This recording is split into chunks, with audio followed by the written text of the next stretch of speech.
भगव्या टोप्या घालून पोलीस स्टेशनला गेले आणि त्यांनी तक्रार केली आणि सांगितलं आम्ही सभा उधळून लावू. त्यामुळे वातावरण तंग वगैरे होतं. मी गेलो तेव्हा प्रचंड मोठ्या प्रमाणात पोलीस हजर होते आणि त्यांनी अतिशय चांगल्या पद्धतीने काम करून ती सभा अत्यंत चांगल्या आणि शांतपणे पार पाडायला मदत केली.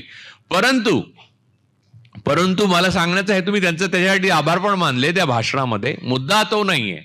मुद्दा मी आणि राम पुनियाजी जी बसलो होतो तिथे विदाउट युनिफॉर्म जे पोलीस दलातले जे असतात ते आले आमच्याकडे आणि नम्रपणे म्हणाले की हे 2 फॉर्म आहेत, त्याच्यावर फक्त तुम्ही दोघे जण सह्या करा. तर पुनियांनी सरांनी माझ्याकडे बघितलं की काय करायचं आपण म्हणून. तर मी म्हटलं थांबा जरा. तर त्याच्यात मी जातीय विद्वेष फैलावणार नाही, मी दंगल भडकवणार नाही, अशा प्रकारची काय काय कलमं लिहिलेली होती आणि त्याच्या खाली आम्ही सह्या करायच्या होत्या.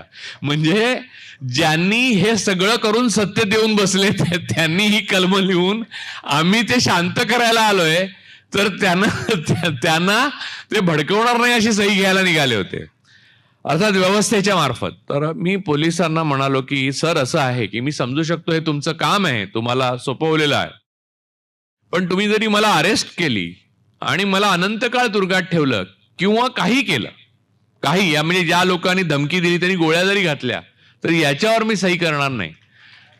याचं मुख्य कारण असं आहे की मी जी काल्पनिक गुन्हा करणार आहे त्याच्यासाठी आधी मला दोषी तुम्ही धरूच शकत नाही.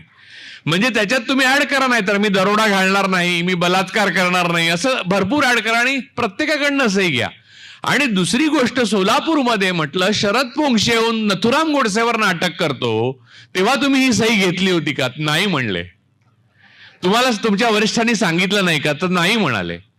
म्हटलं गृहमंत्र्यांना मी फोन करू का? ते म्हणले एवढ्या वरच्या लेवलला बोलण्याची गरज नाहीये. मग म्हटलं तुम्हाला जे हवं ते लिहा त्याच्यावर आणि तुम्ही हे घेऊन जा. तर राम पुनिया जी पण म्हणाले की राजू जो बोल रहे हैं वो मैं भी वही करूंगा.